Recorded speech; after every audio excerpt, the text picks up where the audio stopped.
This episode of the Red Bull Rant is brought to you by the fine people that support us through patreon.com/Red Bull Rant. Head on over there to support us and get exclusive content when we fucking feel like it. We want to send a special thanks to Chris Adamick, the Maeve Dartinez, Pierre, Eddie Delecto, and Jeremiah Dempster. As always, thanks, guys. This is the Red Bull Rant podcast. If you aren't expecting adult language, why even bother listening?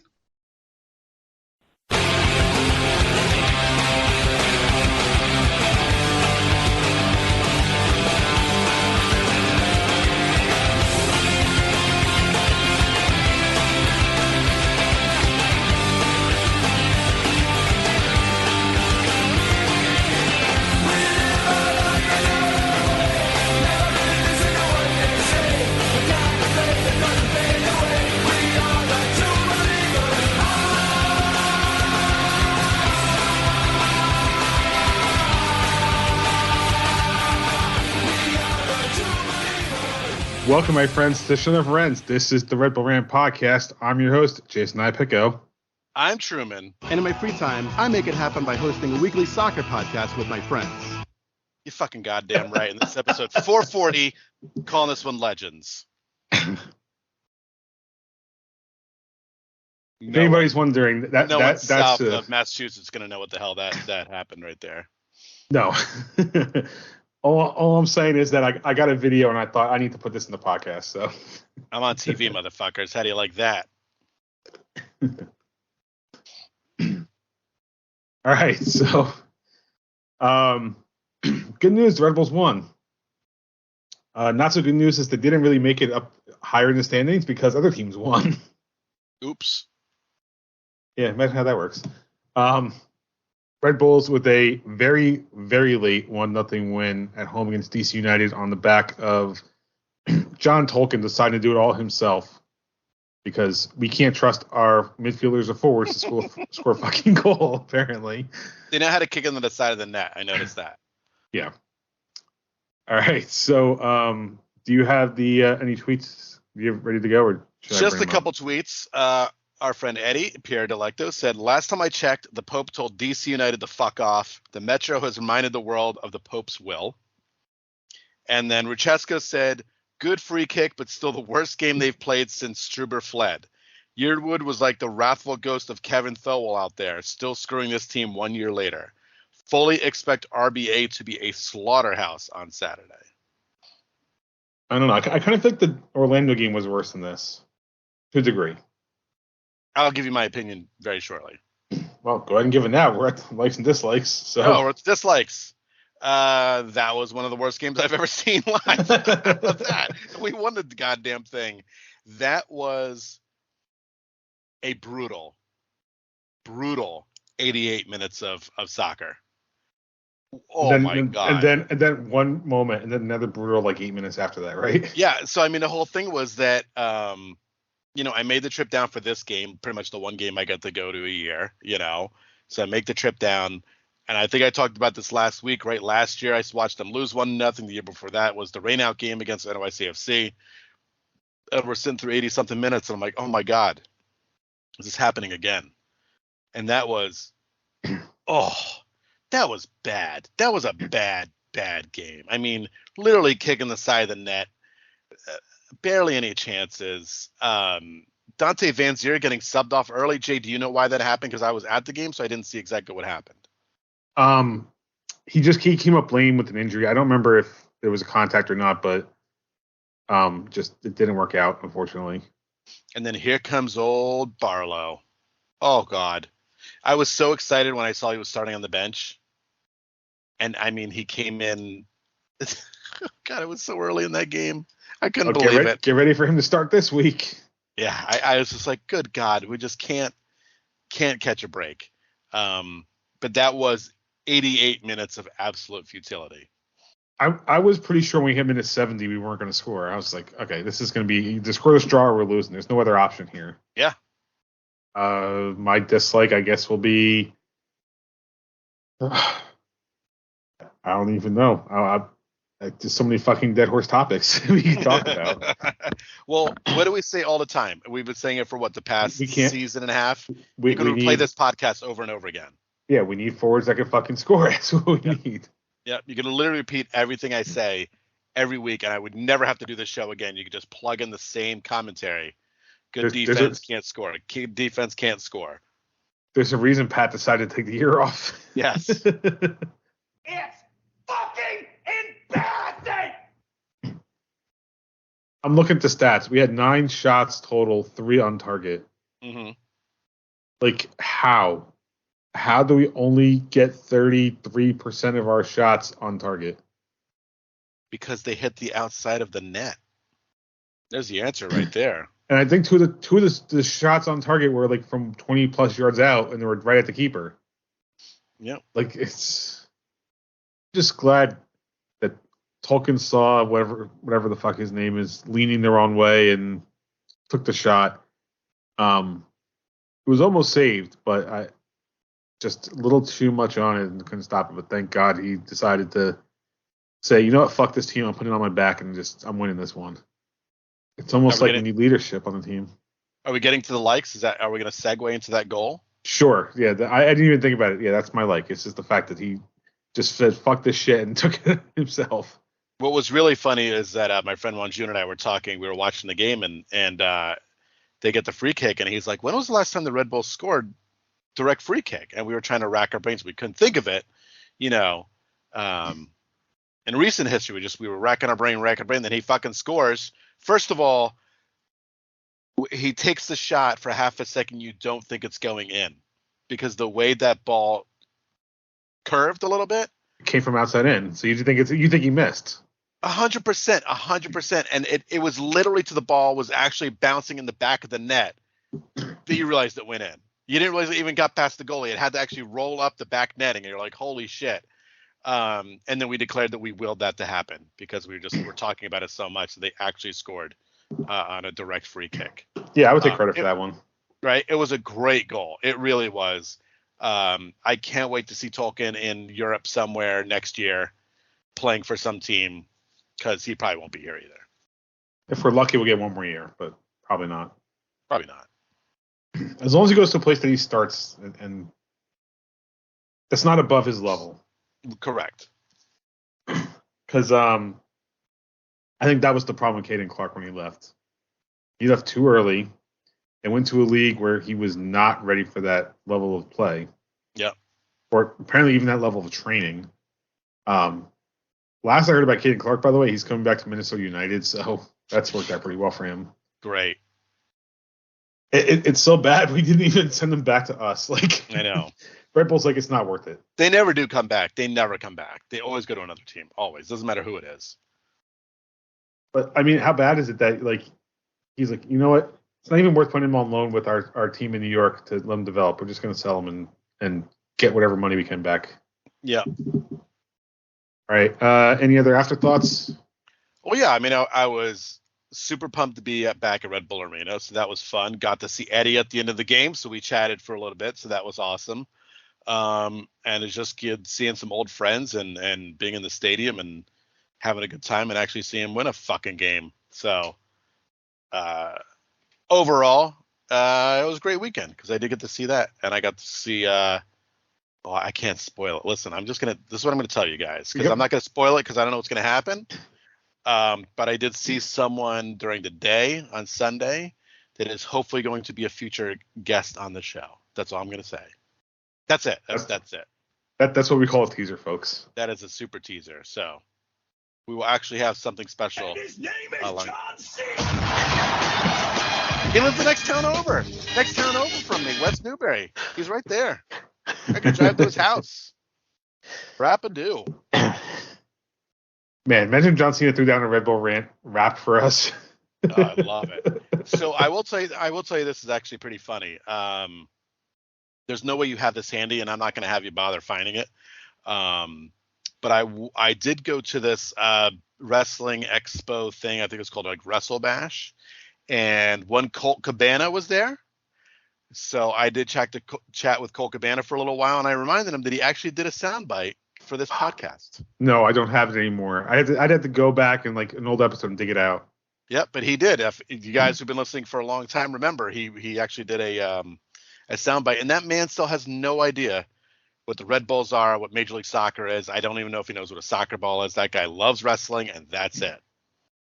Again, another person to a degree that we made popular because he did the soundbite for us before his CM Punk interview that put him back into the wrestling, the general wrestling league. I know he's which led to a lawsuit. Known. So we're really in trouble. He doesn't like us anymore. We fucked up. But the point is, right? You appear on Red Bull Rant and things happen. Not necessarily great things, but things happen. Absolutely, because of us. 100%. Now, if you're a soccer podcast or journalist, it tends to be a good thing, right? Mm-hmm. So at least there's that going for you. Let's see. After thoughts, I am so glad I can listen to the home team broadcast. Mm-hmm. It sucked because it was gone for a few minutes. Like it was literally just dead air, not even the stadium sound. So something was going on in the feed, but and people who go to a lot of the games, let me know. Did they like boost up the stereo system in that stadium? That place was loud. Like the speakers when they were playing music and everything, louder than I can remember. Well, they might be making up for the fact there's less people there. I don't know, but they got some bass pumping in that place. You know, I was there last year. I don't remember it being any louder than normal, but I was there for the Cincinnati game in the regular season, so it's I'm also old at this point, so who even knows? Maybe it's just my older years. Sure, you're in the retirement section at this point. Yeah, tell them to turn the volume down. Yeah, so the home feed, I'm glad I have it. I'm glad I'm going to have it for the game as long as I get to watch it live on Saturday for Miami. Because I don't know if I could stand Taylor Truman for 2 hours sucking on Messi's dick, but oh god, that's right. Oh, at least we'll have the fancy cameras, the better angles, the super slow mo, whatever fucking technology that come. Like maybe the CBS whip around the field thing that they have for the NFL. Maybe that'll somehow make its appearance at the game. But I'll have the home audio feed at least. Now, great, I'll just hear Steve Jolly complaining about the fact that we can't fucking score again. Correct. and I'll agree 100%, but it'll still be better. All right. Is that it for the game? Yeah. All right. Let's move on. Predictions. We both got a point because we both said win. Neither of us got the score right. So Truman, you have 18 points. I'm at 16. I'm not using it this week. But we are now within the last 10 games of the season, which means what the hell did I call that thing? This is what I get for extra bonus. Happy fun time. The True Believer. That's what I called it. I'm not using it this week, but since we're in the last 10 games of the season, it is now available, at least right now for me, since I'm behind. Okay. So we'll see how that goes if I decide to use it. So Red Bull's hosting, not necessarily from a standings perspective, but at least from a crowd perspective, the biggest game of the season when Inter Miami, Messi, and his Barcelona friends come to town. That game is on Saturday, August 26th, 7:30 p.m. is the start time. I think because it's Messi, you get like a whole 2 hours of pregame or something like that. Some ridiculous bullshit, which doesn't matter. I'm not watching all that pregame stuff. So God no. Miami comes into this game with a MLS record of 5-3-14, 18 points, minus 14 goal difference, number 15 in the East. Their last match was a penalty kick win over FC Cincinnati in the Open Cup midweek, which meant that they played 120 minutes plus penalty kicks, and we did not. So at least from that perspective, we have fresher legs. Now, whether they're better, it's a whole thing we're going to talk about. So this is if he plays, because Tata Martino has said that they will probably rotation over the next 3 games. If he plays, this is Messi's first official MLS match, because all the other games have been League Cup and Open Cup. Same for his Barcelona friends who made the trip, and I can't remember their names off the top of my head, so I'm not going to try to figure it out. But Miami has been on a hot streak. They have not lost since he showed up. But the caveat to that is a few of these wins were penalty kick wins. Three of them is what Truman. I think so. I don't know the exact number. I believe it was 3. But multiple of these wins were on penalty kicks. Cincinnati, Nashville, Houston. Let's see. I'm going to bring it up real quick. Okay, where's the Leagues Cup start? Okay. Dallas in the round of 16. Dallas. Nashville in the final, and then Cincinnati in the Open Cup. Right, so 3 penalty kick wins. Yes. So as much as they have won all these games, not every single one of these games is a runaway victory. Yeah. Which should bring some sort of glimmer of hope that we can get at least a point out of this. So Truman, you're up first. What is your prediction for Saturday? And a point they shall get. I love a 1-1 draw in this game. I don't see Messi playing the entire game. Let's just call him Inter Messi and the Barca boys. How's that for a name? Sure. I think that's the team's new name. Right. I think they are playing a little bit of tired legs. We'll say it for the fucking 4,000th time. The one thing the Red Bulls do is play good defense. So they will play good defense again. I hope John Tolkin fucking menaces Messi as much as he possibly can. I don't know how much he can, but I really hope he drives him crazy, bumps him around a little bit. You know what? Fuck this guy.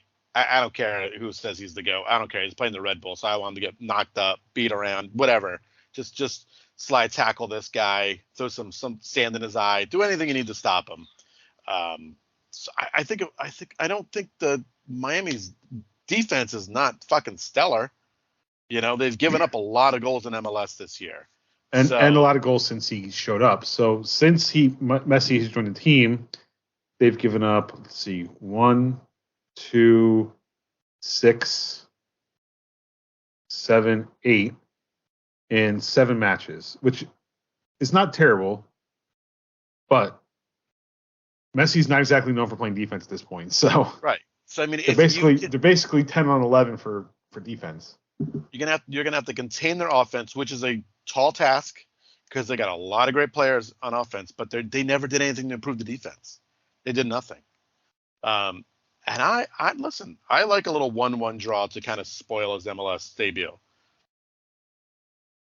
You know, it was 16 years ago this week that Beckham played his first MLS match. Yeah. Wasn't that I think the Red Bulls was on their stories. What was like a 4-4 draw or something like that? I think. No, Red Bulls won that game 5-4. But it was some crazy goal fest, right? It was 5-4. The Red Bulls scored first early. Then Galaxy scored 2 off of Beckham free kicks. I think the Red Bulls tied it. God, took the lead, tied it. It was. I think it was 5-4 because Juan Pablo Angel scored the game winner in the closing stages of that game. Yeah, that was epic. I wish I was there. I mean, I watched it on TV. I could not be at that game, unfortunately. But yeah, that was a goal fest. Okay, let's see if it's on his Wikipedia page. Dead silence. No, that's okay. I can't find podcasting. it. I can't find it. That's what editing's for. So. Oh, don't forget Hip Hop Night. That's right. It's Hip Hop Night. So hey, we got better. I mean, I prefer the red, but we got better jerseys than the fucking yellow ones. So. Those jerseys are sweet. Yeah. I honestly kind of thought about buying one, but I don't know about the price because there's only so much money I can shell out for stuff. All right. Anyway, I'm not gonna try to find the Beckham stuff. So yeah, it's been 16 years since the Beckham thing. It was a crazy game. It's very possible this will be a crazy game. My prediction: I don't think we're gonna go crazy because the Red Bulls can't score that much. We're lucky if we can score 2, realistically. I'm going to go out on a limb, and I'm doing this only because I'm behind in the standings. I am going to predict a 1-0 victory. Wow, that's a little insane. To spoil Messi's MLS debut. I think the key to beating them right now, or at least Miami, is basically stick somebody on Messi and basically be willing to play 10 on 10 for the rest of the match. Damn. Because teams have been giving Messi way too much space and just let him do things. Now, who that person would be, I have no idea. But actually, you know what? You know what? This is actually a good assignment for Barlow because since he can just fucking run all day, let him stay near him. Imagine Barlow scores on a 1-0 Red Bulls win against Messi's team. Oh, I'm not saying that. That'd be the funniest thing in the world. Let Barlow just be the glue on Messi all day and sacrifice himself for the team. So hold on, I'm going to read this to you real quick. This is from the Red Bulls. That win against the Galaxy was a 5-4 win. But I just want to read you this quick paragraph. It says, Beckham announced his arrival rather quickly for the Galaxy with 2 first-half assists to teammate Carlos Pavón, but it wasn't enough as the Red Bulls claimed 3 points. An up-and-coming 18-year-old American striker named Josie Altidore was still bursting onto the scene and scored a pair of goals to help New York on their way. Holy shit. Blast from the past. So I just love that it says an up-and-coming. Yeah. Yep, that game was in 2007. So there you go, 5-4 win. And Clint Mathis, if you also remember, I know we're going back to this game again, but Clint Mathis scored his 45th goal, I think, for the Red Bull / Metro Stars. When he scored, he put up, I think it was the 4-5 in the air because he knew he scored that goal. That was the best goal of the game, by the way. You should probably watch those highlights again, as I have 1,000 times. Is that the season where Mathis scored? Was it like 4 or 5 in a game by himself? No. That was a Metro Stars game. Okay. That was not a Red Bulls game. I remember watching a replay of that a few years ago, but I couldn't remember if it was Red Bulls or not. So. Nope, that was Metro Stars. Okay. Anything else to talk about for this match? No. Okay. New York Red Bulls 2. They won their last match against Atlanta 4-2. Their record is 12-7-5, 3 shootout wins, 44 points plus 15 goal difference, number 4 in the Eastern Conference. So I saw something, and I know you do not have the standings in front of you. I don't. Take a guess at how many goals the Red Bulls 2 have scored in 24 matches this year. 31. Keep going. Higher? Yep. 38. Keep going. Get the fuck out of here. 45. 43. God damn. Call him up. So that is an average of 1.7 a game. The senior team has scored 23 and 24. Yeah, the senior team is not even averaging 1 a game. Doing great. So if you want to see a team that can actually score, the New York Red Bulls 2 next match is on Sunday, August 27th, 7 p.m. Eastern Time. They will host Chicago 2. Gotham FC, unfortunately, lost their last match 2-1 on the road at San Diego. That puts their record at 7-4-5, 25 points plus 2 goal difference, but still number 3rd in the NWSL. And the big news. They signed Women's World Cup champion Esther Gonzalez. There you go. So that's big for the team. I wonder if Esther Gonzalez wanted some protection from the Spanish Federation. Not to make light of the situation because it's terrible, but I feel like the Spanish players want to get away from there. Yeah, I don't blame them. Gotham's next match is on Sunday, August 27th, when they will host Racing Louisville, 5:30 p.m. Eastern Time. I guess I gotta mention it since I brought it up. The Spanish Federation, in terms of how they treat the women, at least from what I saw, because not great, I don't even watch games.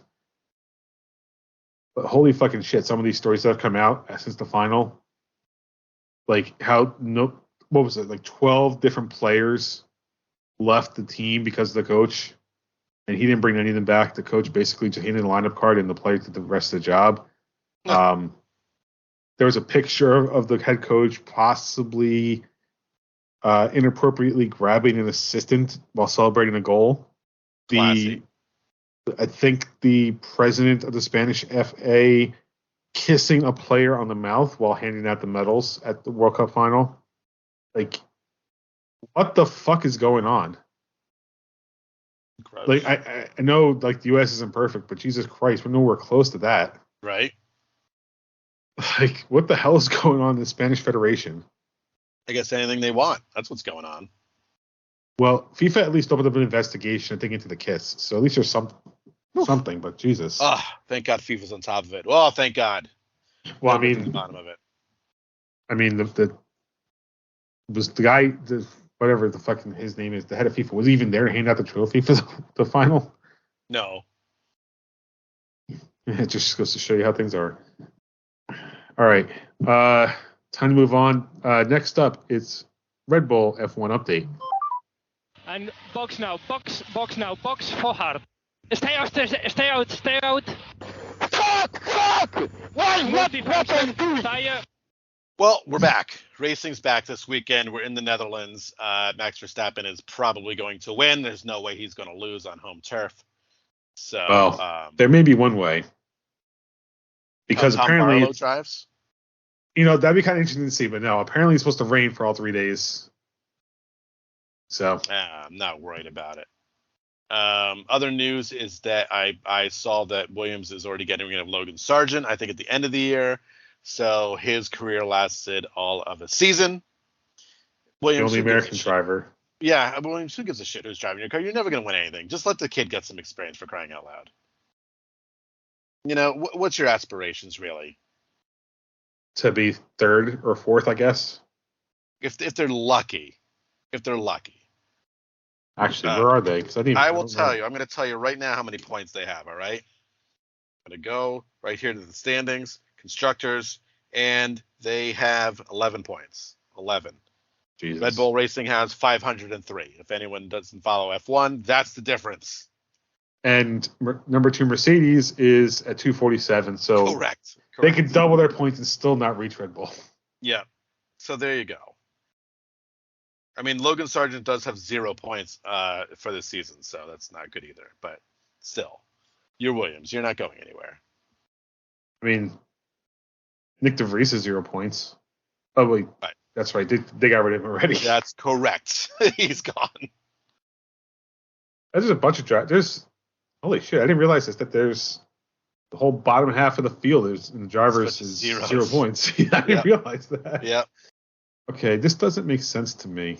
Oh, wait, no, I'm looking at... Okay, I was looking at podiums, not points. Never mind. There's only 3 drivers with 0 points. Oh, you're looking at the wrong thing. Yeah, I was looking at the wrong column. That's my fault. It was funny looking at the wins column where it's just 10, 2, and 0s. So how much orange smoke is there going to be this weekend? Because I know it's Max's the entire home. country. Yeah. Oh, God, orange smoke and rain is just going to look... I mean, it'll probably look awesome, but I don't know how good that's going to be for driving through. No, it's going to be a mess. All right. With that, it is time for the dumping grounds. I'm the trash man. So I have one thing on the agenda for this. Mark Deek, I'm pretty sure I'm going to fuck his name up, even though he's been around the team for a while. Prix. Thank you. In a interview with ROINJ, which I've never heard of, honestly, until this week. But they had multiple pieces based on an interview with him. So, anyway, he promised, quote, significant improvements in the team starting next year. Oh, boy, I can't wait for those significant improvements. They're going to be so significant. Yeah. Super significant. Oh my God! Okay, it's happening. Everybody stay calm. What's the Everybody procedure, stay calm. everyone? What's the procedure? Stay calm. Wait. Everybody calm down. You know, that kind of works because the only 2 people that actually cared at that point in time were Michael and Dwight. Yeah. So that'll be exciting to look forward to. So I'm It'll curious. be like new uniforms or something. That's about it. If significant improvements, I wonder how you go from how you judge significant when zero effort is already the current level. Right. So 1% of effort from zero, that's significant. I mean, anything's an improvement at that point, right? So anything Right, significant. Correct. It's like 10% of effort will be significant. I not wish people to get fired. Let's make this part clear before I say this. I do not wish generally for people to get fired. But I feel like significant improvement if it doesn't start with Dennis Hamlet being let go. Right. There's going to be no real improvement. Yeah, because, and I'm not saying he's solely responsible, but Dennis Hamlet, all of this downfall has been while Dennis Hamlet's been in the front office. Yeah. Now, he's not always been in charge, right? Kevin Thewell came in. He was the sporting director. I honestly don't even know the name of the guy that's there now. But Dennis Hamlet's not the one front and center. But he is the thread that links all of these bad years together. Yep. Ever since Jesse Marsh put him into the sporting director's position, it's just been kind of downhill in terms of the players. Yep. And I'm not, again, I don't necessarily want people to get fired, and I don't think he is the sole reason, but clearly there's something going on, and he's been around it the whole time. So if you want to prove that you're really going to care about next year, maybe shake up the office that's responsible for getting the players in. Sure, give him another position in the stadium. There's plenty of openings, I'm sure. Yeah. Maybe put him on the business side. I don't know. There we go. Just on the soccer side, you maybe need to revamp the front office. Yeah. Don't get your hopes up, anybody. It's probably not going to happen. Oh, I didn't think it's going to happen. I'm just saying. No. All right. You have anything for Dumping Grounds? Yeah, I got a big thing because something pretty huge happened in the past couple days. Not soccer related, so I don't know. Non-soccer only fans come back later, I guess. But we lost Terry Funk. Super sad, old school wrestler, 79 years old. So the man lived a long and hard life. I don't think that guy ever wanted to retire from pro wrestling, considering how old was the documentary Beyond the Mat, and that was already talking about him retiring, and then he came back anyway. And that thing's like 30 years old. I think that documentary is like super old. But I really want to talk about the loss of Bray Wyatt. That fucking sucks. I mean, it just happened today. Apparently he had a heart attack. He had an illness, and then he got COVID, and COVID led to, I guess, having a heart attack. And him passing. It's fucking sad. He was one of the most creative and unique voices in pro wrestling. His ideas were always completely out of the box. Not given enough due by the WWE. Never ever given him the fair shake that he deserved. He got a semi-okay title run. Even the things that didn't work out, like that crazy cage match with Seth Rollins that was all red and you could barely see anything, that was weird. But I mean, he was always doing something different. He was always changing. He went from the Wyatt family, which was fucking amazing. I mean, the Wyatt family was one of the best things ever, one of the best factions ever in WWE. And then they had him get squashed by John Cena. Yeah, I mean, but still, that they had that match with the Shield, which was awesome. And then he came back as the Fiend, and the Fiend was fucking amazing. That the Funhouse was amazing. Like, the dude was just a creative genius. Just being able to come up with two completely insane gimmicks, and they got over so hard with the fans, and the fans loved them both, is a really hard thing to do, considering how out of left field they both were. And that guy is going to be missed. I know in the wrestling community, so many people are going to be at a loss. He had 4 kids, married. I hope WWE takes care of him, takes care of the family. It just sucks, man. I loved him. My wife absolutely adored the Wyatt family. And it really lost fucking just a great person. Everyone in the wrestling community, all the WWE wrestlers said he was just an amazing person, backstage as well, amazing father, family man. I don't know what else to say. I'm just super bummed. I love Bray Wyatt. Wasn't his Bray Wyatt character after he debuted as Husky Harris as part of the Nexus?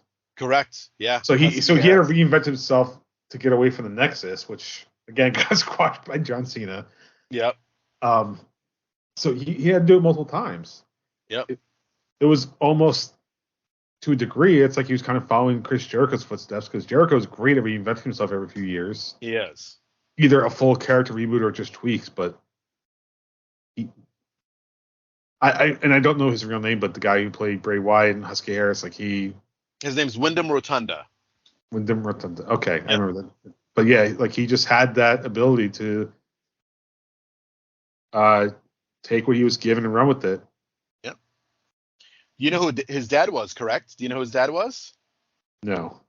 Erwin R. Shyster. Oh, Jesus. Wow. Yep. And his brother's Bo Dallas. Yeah, that one I did know. Yep, the Rotunda family. I mean, there are so many wrestlers in that family. I think they said that Wyndham was a third generation. Yep. It's a fucking bum, man. I was so speechless when I found out. I really couldn't believe it. I think Peacock just put out a whole collection of some of his best stuff. So if you love wrestling, you should definitely go check that out. Yeah, it's really sad. So, all right. Sorry to bring everybody down. So I'm looking at his Wikipedia page. These are the ones that are listed as relatives. So I assume that they are or were wrestlers. Mike Rotunda, who's his dad, Bo Dallas, his brother, Barry Windham, and Kendall Windham, who are uncles, and then Blackjack Mulligan, who's his grandfather. Yep. That's a crazy family. And by the way, Beyond the Mat was 1999, so 24 years. Yeah, fucking crazy. So again, you watch that, and Terry Funk he was in his retirement match in that documentary, and then he just kept on going. I mean, 79, so he did live a long life. Which I think for wrestlers, that's a pretty decent age to make it to. Yeah, I mean, it's probably like it's sad, times as long as you live. I mean, the wrestlers don't live long. I think you're seeing now a lot of the guys. I mean, Bray Wyatt had an illness, which led to his death, but I think guys take care of themselves better now than they ever have. So hopefully now a lot of these guys are going to live longer lives because they're not taking the same risks. Most of them, right, taking the same risks. They're not taking chair shots directly to the head. A lot of them aren't taking steroids anymore. The hard partying days are gone for the most part. Obviously not completely, but a lot of these top stars this year are trying to take care of themselves and not pass away before they're 40. Yeah. Speaking of wrestling, I haven't watched it, but I may have to just for this All In, or AEW's All In at Wembley this week. Yep. It's what, Saturday night? Sunday, I guess Sunday morning. It is at the pre-show's at 12, so the main card's at 1 o'clock. Yeah, because of the time difference. I saw that MJF is going to wrestle twice on the same night. Mm-hmm. Once for the first one in the pre-show for the tag titles, and then the ROH tag titles. The ROH tag titles, and then defend the AEW title against his tag partner from the first match, Adam Cole, baby. Yeah, which sounds very interesting. Yeah, I don't know how. I hate the idea because I don't like you putting the two guys in the main event in a pre-show match. Because it does spoils the whole thing of them coming out at the last part of the show. But from a story perspective, especially if they were to win the ROH titles, it's like, the story of, hey, we were friends, not that long ago. We're enemies now. And then regardless of what happens, we're going to have to be friends at some point down the line when we defend these titles. You know why they're not going to win the ROH tag titles? I'm going to tell you why they're not. Because Adam Cole and MJF are not going to wrestle on Ring of Honor shows. They're just not. That's not happening. No. There's going to be some kind of shenanigans there. Here's why they would win it. Because they would just say, we're too good for ROH TV, and then eventually ROH would have some sort of tournament, and then they have the winners come challenge them on AEW. And like, we're taking these fucking titles back. You heard what I said. Mark my words. Interference by the Kingdom. There you go. I'm telling you right now. Boom. That's my only prediction. I haven't actually watched AEW in a while, so. Oh, you got to get back on that train, buddy. So much other shit to watch is the problem. It's good TV. All right. Oh, and I will tell you this real quick too. Last story I'll tell you before we start to wrap up on this bad boy. I did talk to one Owen Hart tournament winner Willow Nightingale, and we talked about we both love Ted Lasso. Look at that. There you go.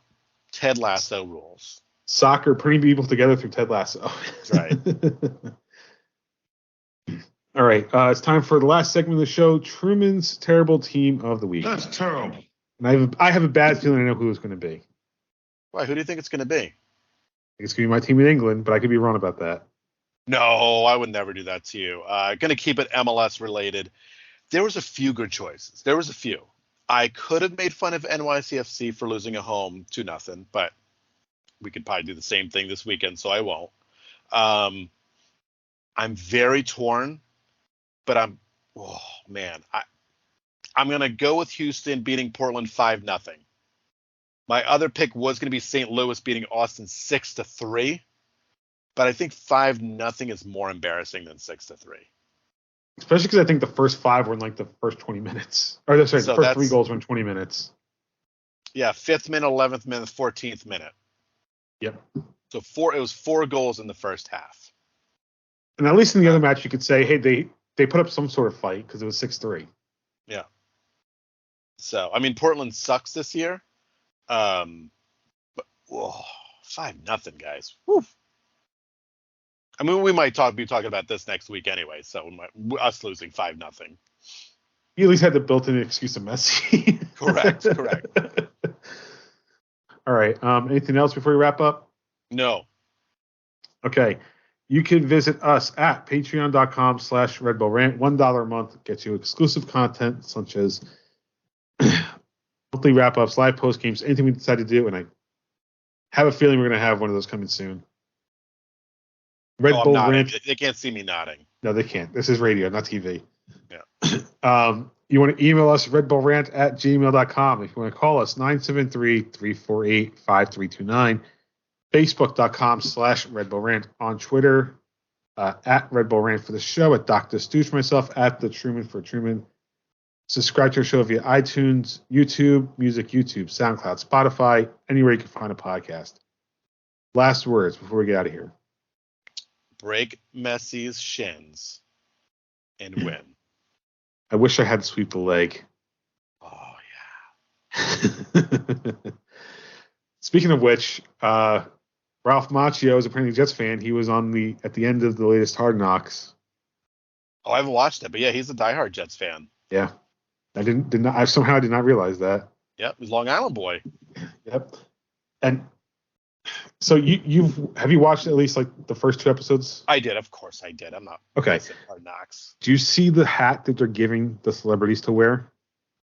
The black hat with the 80s Jets logo. Oh yes. It's been speculated on Reddit, but I'm really hoping that this is Woody trying to like prep the league up to say we're fucking changing our logo back. Oh, I love that 80s logo. Give me like forever. Give me like the 2000s colors with that logo, and that'd be not the 2000s jersey, but just the colors with that logo. Oh yeah. All right. Anyway, so for Truman and myself, this has been episode 440 of the Red Bull Rant. Thank you guys for tuning in, and as always, go Red Bulls.